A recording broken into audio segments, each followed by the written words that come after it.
નમસ્કાર વિદ્યાર્થી મિત્રો, આજના વિડિયો લેક્ચરમાં આપ સૌનું હાર્દિક સ્વાગત છે.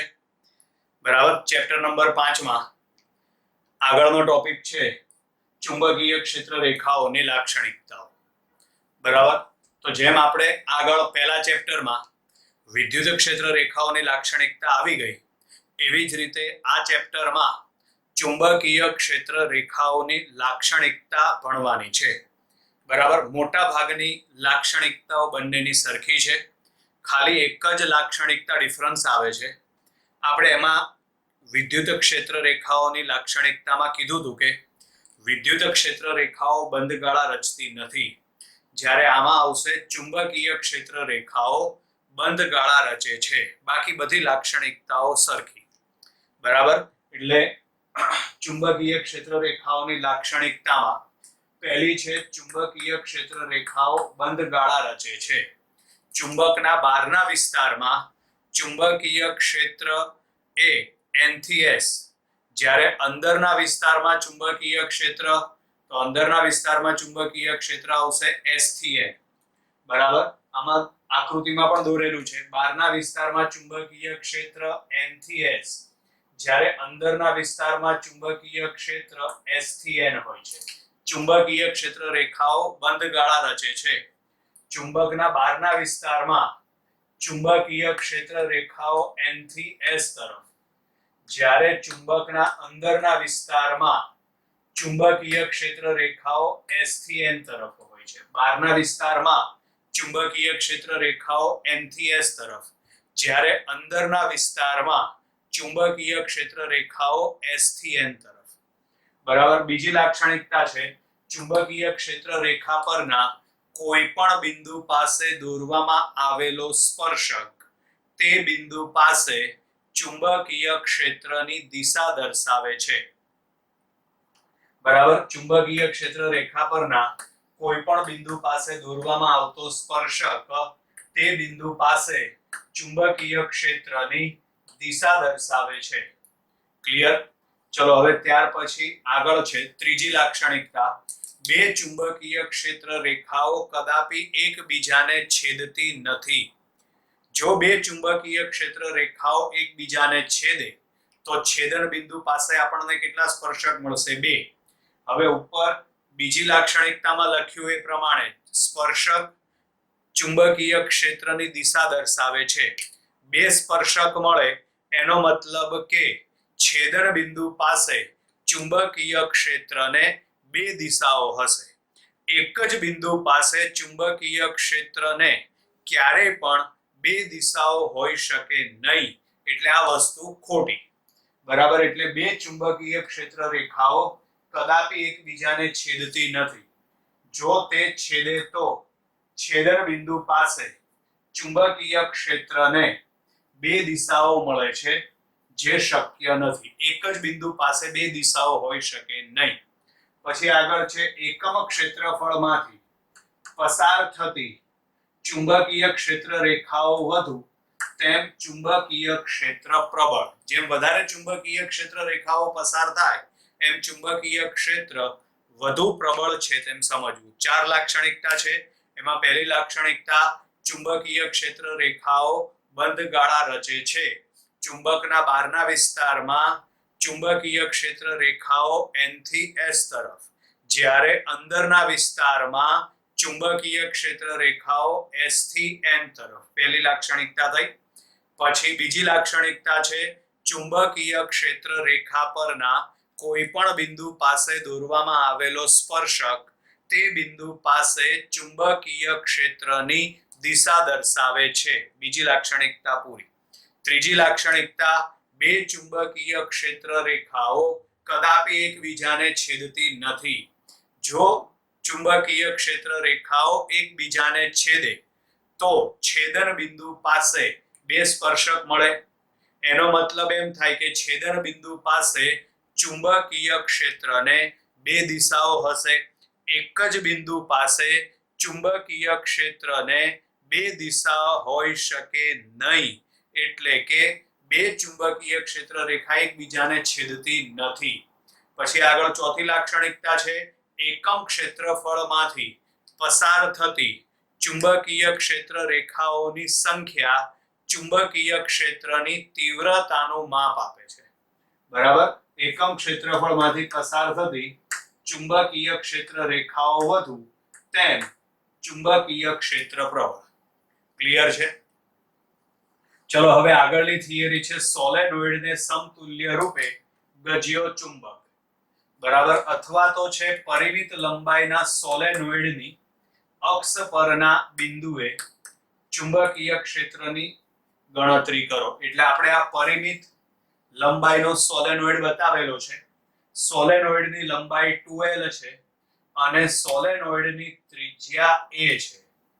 બરાબર છે, સોલેનોઇડની ત્રિજ્યા a છે. ચલો એટલે આ a થશે, પરિણામે અહીંથી આ અંતર પણ a થશે ત્રિજ્યા જેટલું. બરાબર, સોલેનોઇડની લંબાઈ 2l છે અને સોલેનોઇડની ત્રિજ્યા a છે. સોલેનોઇડમાં એકમ લંબાઈ દીઠ આંટાની સંખ્યા સ્મોલ n છે. બરાબર, સોલેનોઇડના કેન્દ્ર O થી r અંતરે p બિંદુ આવેલું છે. અક્ષ પર r અંતરે p બિંદુ આવેલું છે. આ p બિંદુ પાસે આપણે ચુંબકીય ક્ષેત્ર મેળવવું છે. બરાબર, એટલે આ થિયરી પૂછાય તો આકૃતિ દોરવાની, પછી આકૃતિનું વર્ણન આવશે. બરાબર, આકૃતિમાં સોલેનોઇડ દર્શાવેલ છે જેની લંબાઈ 2l છે, ત્રિજ્યા a છે. સોલેનોઇડમાં એકમ લંબાઈ દીઠ આંટાની સંખ્યા સ્મોલ n છે. સોલેનોઇડના કેન્દ્ર O થી સોલેનોઇડની અક્ષ પર r જેટલા અંતરે બિંદુ P આવેલું છે. આ બિંદુ P પાસે આપણે ચુંબકીય ક્ષેત્ર શોધવાનું છે. બરાબર, આ ચુંબકીય ક્ષેત્ર મેળવવા માટે આકૃતિમાં દર્શાવ્યા પ્રમાણે કેન્દ્ર O થી x જેટલા અંતરે dx જેટલી સૂક્ષ્મ જાડાઈ ધરાવતો એક ખંડ કલ્પવામાં આવે, ગોળાકાર ખંડ કલ્પવામાં આવે. બરાબર, P પાસે ચુંબકીય ક્ષેત્ર મેળવવા માટે O થી x જેટલા અંતરે અને dx જેટલી સૂક્ષ્મ જાડાઈ ધરાવતો એક ગોળાકાર ખંડ કલ્પવામાં આવે છે. આ આકૃતિનું વર્ણન થઈ ગયું. બરાબર, આકૃતિમાં દર્શાવેલ સોલેનોઇડની લંબાઈ 2l છે અને તેની ત્રિજ્યા a છે. સોલેનોઇડમાં એકમ લંબાઈ દીઠ આંટાની સંખ્યા સ્મોલ n છે. કેન્દ્ર O થી r જેટલા અંતરે બિંદુ P આવેલું છે. આ બિંદુ P પાસે આપણે ચુંબકીય ક્ષેત્ર મેળવવાનું છે. આ ચુંબકીય ક્ષેત્ર મેળવવા માટે કેન્દ્ર O થી x જેટલા અંતરે dx જેટલી સૂક્ષ્મ જાડાઈ ધરાવતી એક ગોળાકાર રિંગ કલ્પવામાં આવે છે. ક્લિયર? એ જ બધું અહીં લખેલું છે. આકૃતિમાં દર્શાવેલ સોલેનોઇડની લંબાઈ 2l અને ત્રિજ્યા a છે. સોલેનોઇડમાં એકમ લંબાઈ દીઠ આંટાની સંખ્યા સ્મોલ n છે. બરાબર, સોલેનોઇડના કેન્દ્ર O થી r અંતરે આવેલા બિંદુ P પાસે આપણે ચુંબકીય ક્ષેત્ર મેળવવું છે. આ ચુંબકીય ક્ષેત્ર મેળવવા માટે એટલે કે આ માટે કેન્દ્ર O થી x જેટલા અંતરે dx જેટલી સૂક્ષ્મ જાડાઈનો વર્તુળાકાર ખંડ ધ્યાનમાં લો. બરાબર, આમાં એકમ લંબાઈ દીઠ આંટાની સંખ્યા કેટલી છે? n. આજે આપણે ખંડ વિચાર્યો એની જાડાઈ એટલે એની લંબાઈ કેટલી છે? dx. તો બોલો એમાં કુલ આંટા કેટલા આવશે? n * dx. એકમ લંબાઈ હોય તો આંટા આવશે n. આની લંબાઈ છે dx, તો માટે આંટાની સંખ્યા કેટલી? એટલે અહીં આગળ આવશે n * dx. આ સૂક્ષ્મ ખંડમાં આંટા n * dx થશે. ધારો કે સોલેનોઇડમાંથી વહેતો વિદ્યુત પ્રવાહ I છે. સોલેનોઇડમાંથી વહેતો વિદ્યુત પ્રવાહ I છે. હવે આજે સૂક્ષ્મ ખંડ આપણે વિચાર્યો ને, પહેલા એના કારણે અહીં P પાસે ચુંબકીય ક્ષેત્ર શોધી કાઢવાનું. પછી કુલ ચુંબકીય ક્ષેત્ર શોધવા માટે આપણે સંકલન કરીશું. એટલે આ dx જાડાઈનો જે સૂક્ષ્મ ખંડ છે એના કારણે P પાસે ચુંબકીય ક્ષેત્ર dB બરાબર, આની અંદર આપણે આ સૂત્રનો ઉપયોગ કરીશું. આગળ આપણે આવી ગયું છે B બરાબર μ0 n I * a² બરાબર. a એટલે એની ત્રિજ્યા છે અહીં આગળ ત્રિજ્યા a ના બદલે તમે r પણ લખી શકો એટલે r² છેદમાં આવશે r² + x² રેઝ ટુ 3/2 આ સૂત્રનો આપણે ઉપયોગ કરીશું બરાબર આમાં n એટલે આટાની સંખ્યા તો અહીં આટાની સંખ્યા છે n dx એટલે આપણે આ n dx મૂક્યું પછી r એટલે વર્તુળાકાર માર્ગની ત્રિજ્યા તો અહીં r એટલે સોલેનોઇડની ત્રિજ્યા તો અહીં સોલેનોઇડની ત્રિજ્યા છે એ તો આપણે આ a લખ્યું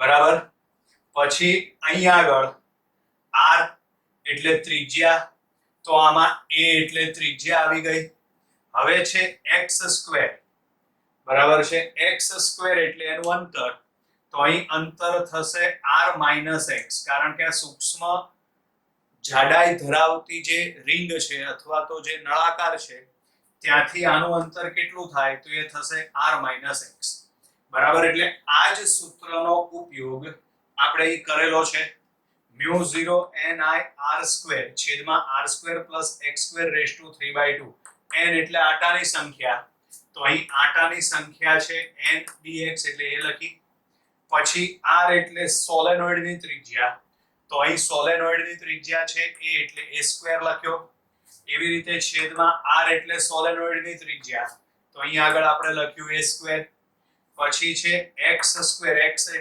અંતર લેવાનું તો આ સૂક્ષ્મ જાડાઈની જે રિંગ છે અથવા તો સૂક્ષ્મ ખંડ છે ત્યાંથી આ અંતર આવશે r - x એટલે લખાશે r - x નો સ્ક્વેર આમાં ખબર પડી ગઈ આજે આપણને ચુંબકીય ક્ષેત્ર મળ્યું એ આ સૂક્ષ્મ જાડાઈની રિંગના કારણે મળ્યું હવે કુલ ચુંબકીય ક્ષેત્ર શોધવું હોય તો કુલ ચુંબકીય ક્ષેત્ર શોધવા માટે તમારે સોલેનોઇડના આ બાજુના છેડાથી લઈને આ બાજુના છેડા સુધી સંકલન કરવું પડે બરાબર તો ચલો આ છેડાથી આ છેડા સુધી સંકલન કરવા માટે આ O છે ઉગમ બિંદુ તરીકે લઈ લઈએ તો આ ડાબી બાજુ એટલે આ લખાશે -l અને આ જમણી બાજુ એટલે આ લખાશે +l એટલે તમે -l થી +l સુધીનું સંકલન કરી નાખો બરાબર તમે -l થી +l સુધીનું સંકલન તમે કરી નાખો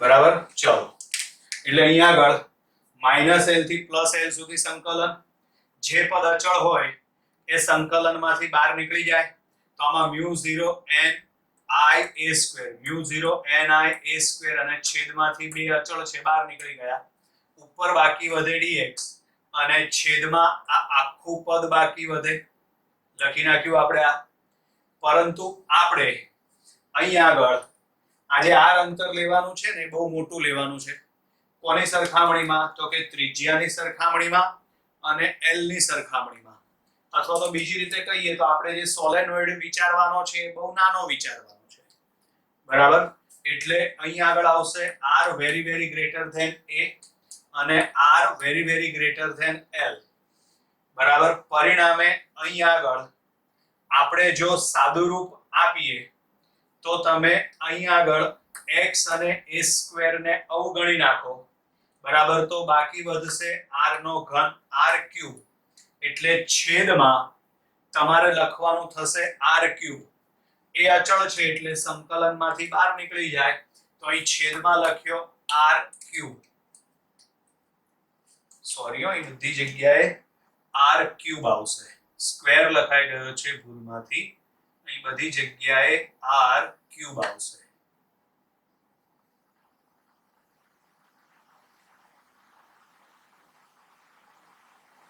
ઓકે અહીંયા બરાબર ચલો બરાબર તો અહીંયા આગળ r³ છે એ બહાર નીકળી ગયા અહીં બાકી વધે dx હવે આગળનું સ્ટેપ લખીએ તો આ પદ એમનું એમ જ મેં અહીં લખી નાખ્યું જુઓ અહીં dx નું સંકલન શું થશે તો અહીં dx નું સંકલન થશે x અને -l થી +l બરાબર હવે આ આગળનું પદ એમના એમ આ જે પદ છે એનું સાદુરૂપ આપવા માટે પહેલા તમે અપર લિમિટ લખો એટલે l પછી માઈનસ લોઅર લિમિટ લખો એટલે minus L, minus minus plus એટલે એલ પ્લસ એલ, એટલે અહીં ડાયરેક્ટ લખેલું છે 2l.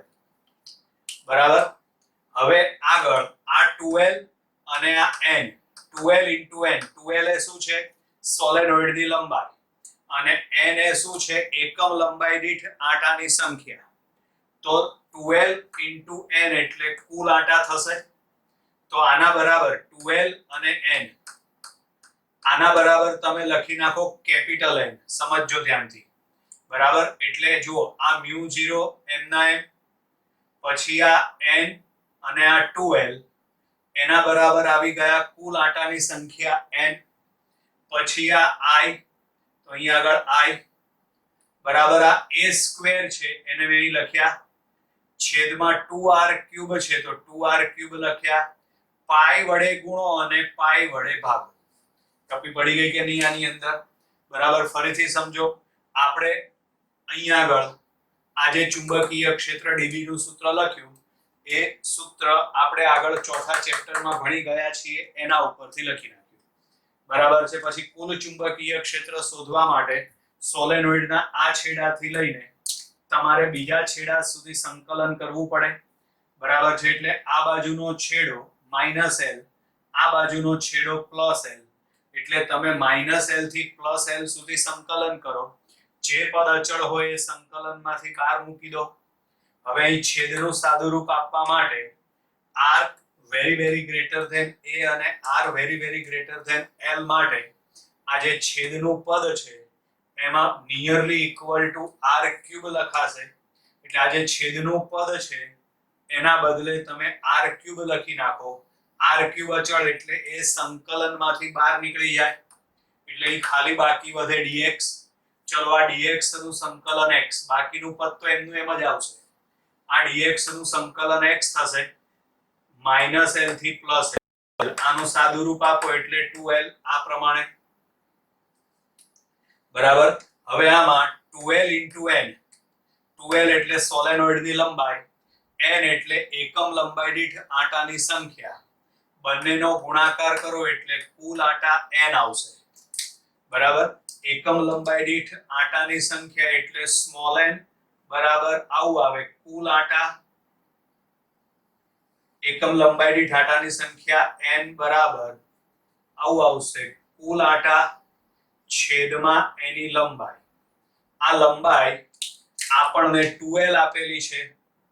બરાબર. તો આ 2l ને તમે સામે ગુણી નાખો તો કુલ આંટા થશે n into 2l. બરાબર. એટલે અહીં આગળ n into 2l, કુલ આંટા થશે n. ચલો એટલે જો આ μ0 m ના m, n અને 2l એના બરાબર કેપિટલ N, i m ના m, આ a સ્ક્વેર m ના m, 2r³ તો આ 2r³ m ના m. વધારાનું પદ કયું આવ્યું? પાઈ. પાઈ વડે ગુણો, પાઈ વડે ભાગો. હવે અહીં આગળ પાઈ a સ્ક્વેર એટલે સોલેનોઇડના આડછેદનું ક્ષેત્રફળ. બરાબર. આના બરાબર આપણે અહીં આગળ a લખી નાખ્યો, બાકીનું પદ એમના એમ જ હશે, જોઈ જુઓ. હવે ત્યાંથી આગળ NIA એટલે m ચુંબકીય ડાયપોલ મોમેન્ટ. સોલેનોઇડ માટે આપણે આ ભણી ગયા છીએ આગળ. NIA બરાબર m ચુંબકીય ડાયપોલ મોમેન્ટ, એટલે અહીં આગળ NIA બરાબર શું લખી નાખો તમે? m. બાકીનું પદ એમના એમ.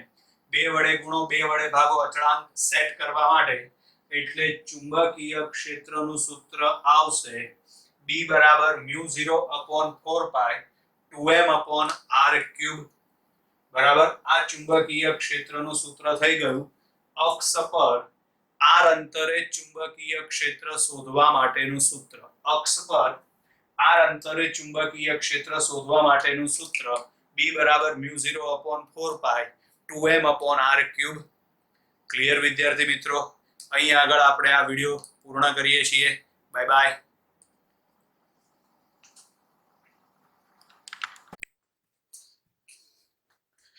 નમસ્કાર વિદ્યાર્થી મિત્રો, હું ભાવેશ વોરા. આજના વિડિયો લેક્ચરમાં આપ સૌનું હાર્દિક સ્વાગત કરું છું. સૌથી પહેલા તો જો તમે મારી YouTube ચેનલ ભાવેશ વોરાને સબસ્ક્રાઇબ ના કરી હોય તો સબસ્ક્રાઇબ કરી દો, જેથી કરીને તમને નવા વિડીયો માટેની નોટિફિકેશન મળતી રહે. બરાબર છે. વોટ્સઅપ ઉપર લિંક મળે ના મળે, પણ યુટ્યુબ ઉપર જેવો વિડીયો અપલોડ થઈ જશે એવું તરત જ તમને એની નોટિફિકેશન મળતી રહેશે. એટલા માટે તમે મારી ચેનલને સબસ્ક્રાઇબ કરી દો. ક્લિયર છે? આજે આપણે ચેપ્ટર નંબર 5 માં આગળની થિયરી ભણવાના છીએ. થિયરીનું ટાઇટલ આ રીતે છે: નિયમિત ચુંબકીય ક્ષેત્રમાં ચુંબકીય ડાયપોલ. ચુંબકીય ડાયપોલ એટલે એને ચુંબક પણ કહેવાય. આમાં બે ભાગ ભણવાના છે.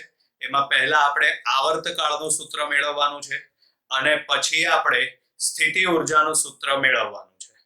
તો એમાં સૌથી પહેલા આવર્તકાળનું સૂત્ર મેળવવા માટે, બરાબર, ધારો કે m સદિશ જેટલી ચુંબકીય ડાયપોલ મોમેન્ટ અને I જેટલી જડત્વની ચાક માત્રા ધરાવતી એક ચુંબકીય સોયને સમાન ચુંબકીય ક્ષેત્ર B માં ગોઠવવામાં આવે છે.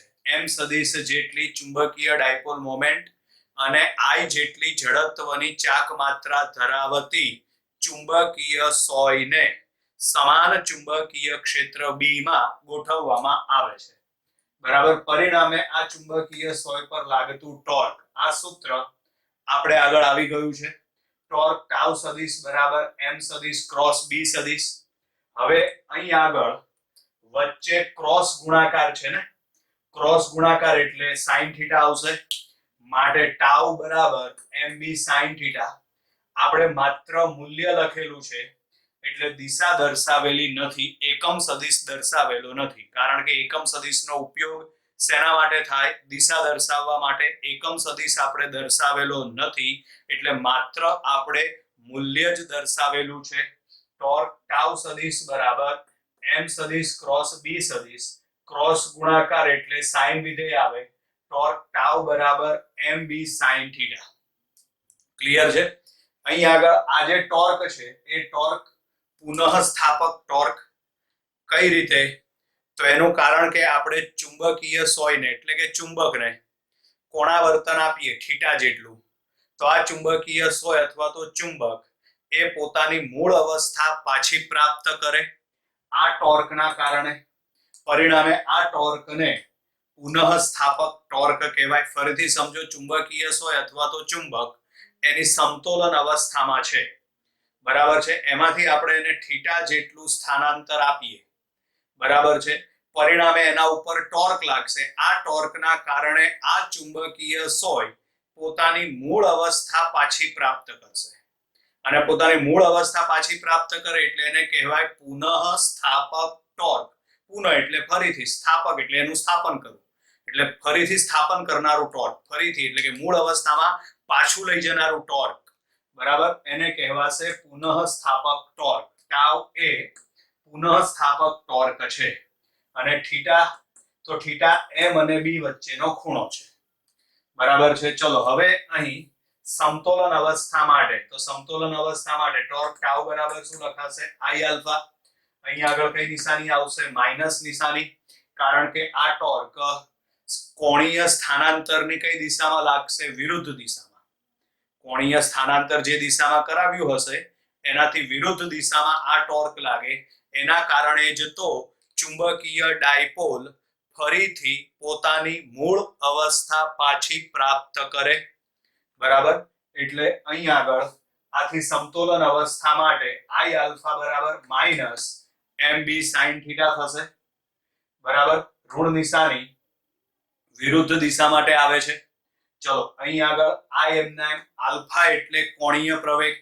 ચાક ગતિ ચેપ્ટરમાં આપણે આવી ગયું છે. આલ્ફા બરાબર d square theta upon dt square minus mb sin theta m ના m.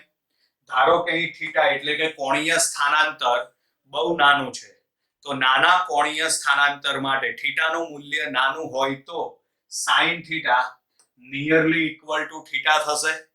એટલે અહીં આગળ જ્યાં sin થીટા છે ને એના બદલે શું લખવું પડશે? આપણે થીટા. માટે I d square theta upon dt square બરાબર માઈનસ mb થીટા થશે. I d square theta upon dt square બરાબર માઈનસ mb થીટા થશે.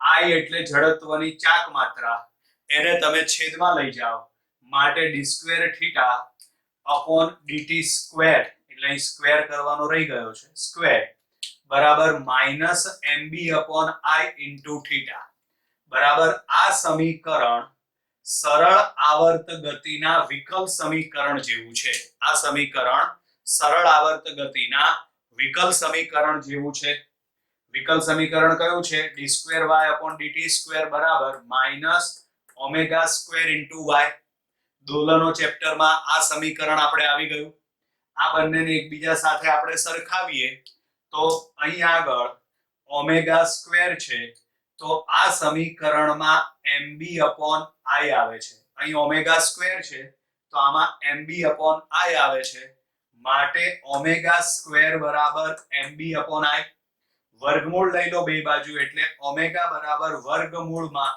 mb અપોન i ઓમેગા બરાબર શું થશે તો ઓમેગા બરાબર થશે 2 અપોન t બરાબર mb અપોન i ચલો આમાંથી તમે t ને સૂત્રનો કરતા બનાવી દો તો માટે t બરાબર 2 વર્ગમૂળમાં i અપોન mb આ સૂત્ર યાદ રાખવાનું MCQ માટે દાખલા માટે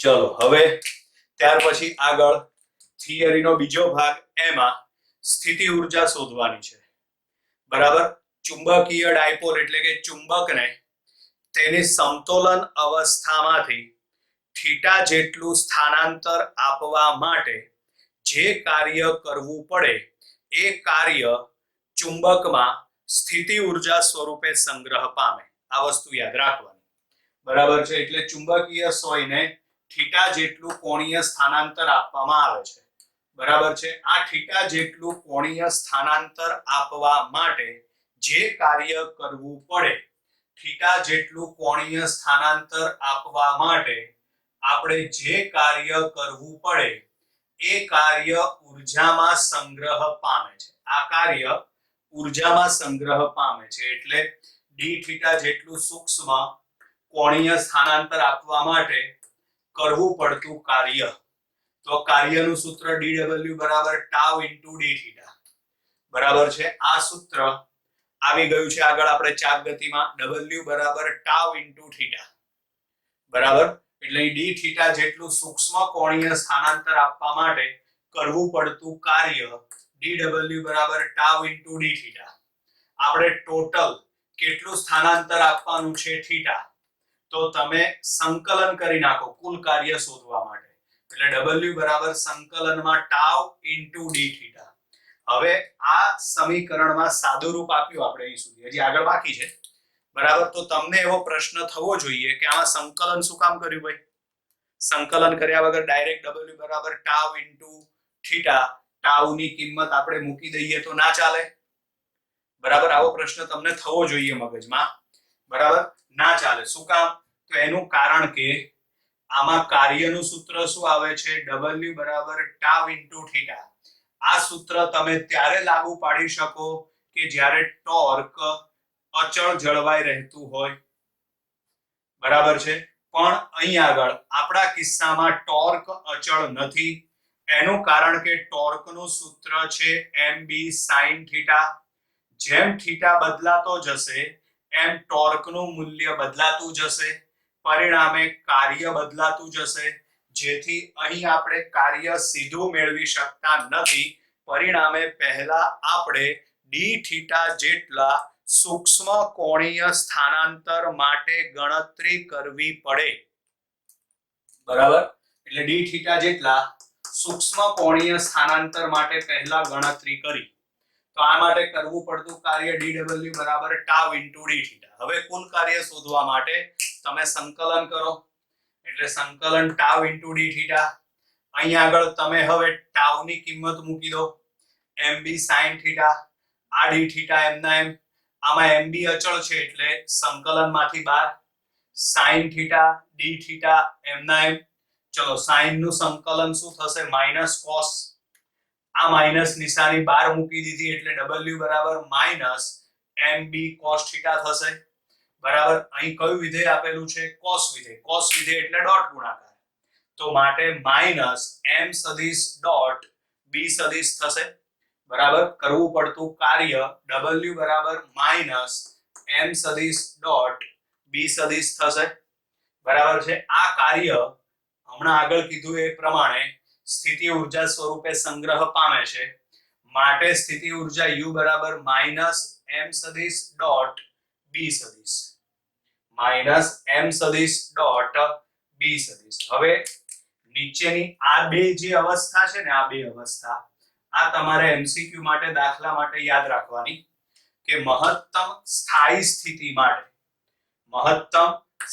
સ્થિતિ માટે સ્થિતિ ઊર્જા લઘુત્તમ હોય મહત્તમ સ્થાયી સ્થિતિ માટે સ્થિતિ ઊર્જા લઘુત્તમ હોય આ માટે થીટા બરાબર શું થશે 0 એટલે આપણે તો ડાયરેક્ટ યાદ રાખી લેવાનું મહત્તમ સ્થાયી સ્થિતિ માટે થીટા બરાબર 0 એટલે કે આ વખતે સ્થિતિ ઊર્જા લઘુત્તમ હશે બરાબર જ્યારે મહત્તમ અસ્થાયી સ્થિતિ માટે તો અસ્થાયી સ્થિતિ માટે સ્થિતિ ઊર્જા મહત્તમ હોવી જોઈએ બરાબર એટલે થીટા બરાબર પાઈ લખો તો આ સૂત્રમાં પાઈ લખો એટલે cos પાઈ બરાબર શું થશે -1 એટલે માઈનસ માઈનસ પ્લસ થઈ જાય માટે u બરાબર શું આવશે mb બરાબર સ્થિતિ ઊર્જાનું સૂત્ર u બરાબર માઈનસ m સદિશ ડોટ b સદિશ મહત્તમ સ્થાયી સ્થિતિ માટે થીટા બરાબર 0 હવે થીટા બરાબર 0 લખો એટલે u બરાબર માઈનસ mb આ સ્થિતિ ઊર્જાનું લઘુત્તમ મૂલ્ય છે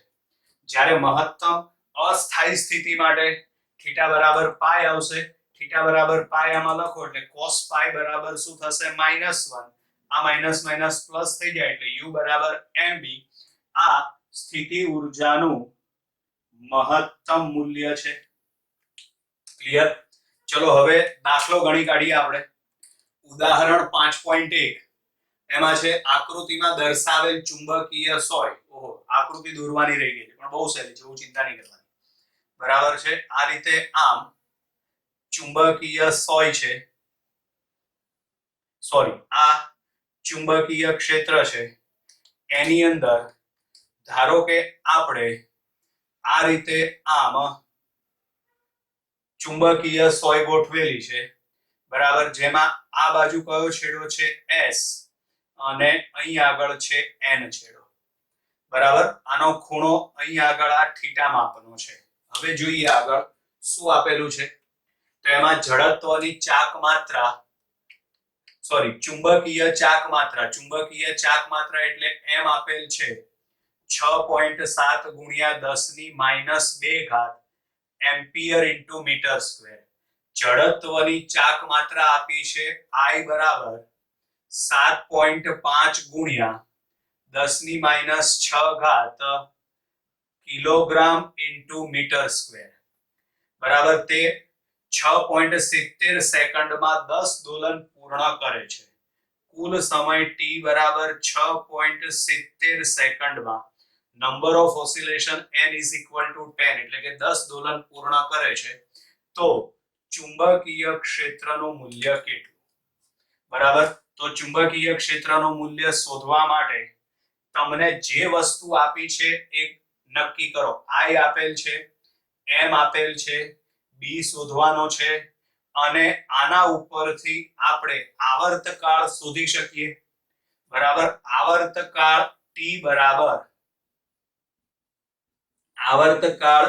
બરાબર કુલ સમય છેદમાં દોલનોની સંખ્યા ચલો તો એમાં કુલ સમય t બરાબર કુલ સમય કેટલો છે તો એ છે 6.70 દોલનોની સંખ્યા 10 એટલે 0.67 સેકન્ડ આવશે આવર્તકાળ આપણને મળી ગયો શોધવાનું શું કીધું છે આપણને ચુંબકીય ક્ષેત્ર B બહુ સહેલું છે આમાં તમે કિંમત મૂકીને B શોધી કાઢો સૂત્ર તમારી પાસે રેડી જ છે બરાબર t બરાબર 2 પાઈ અંડર રૂટમાં I upon mb પરથી ચલો બંને બાજુ વર્ગ કરો અને પછી b ને સૂત્રનો કર્તા બનાવી દો એટલે b બરાબર વર્ગ કરો એટલે આ થઈ જશે 4 પાઈ સ્ક્વેર ઇન્ટુ I આ t છેદમાં જશે એટલે t સ્ક્વેર ઇન્ટુ m કિંમત મૂકીને સાદુરૂપ આપીને ચુંબકીય ક્ષેત્ર B તમે શોધી કાઢો બરાબર વિદ્યાર્થી મિત્રો અહીં આગળ આપણી આ થિયરી એટલે કે નિયમિત ચુંબકીય ક્ષેત્રમાં ચુંબકીય ડાયપોલ આ થિયરી પૂર્ણ કરીએ છીએ. Bye bye.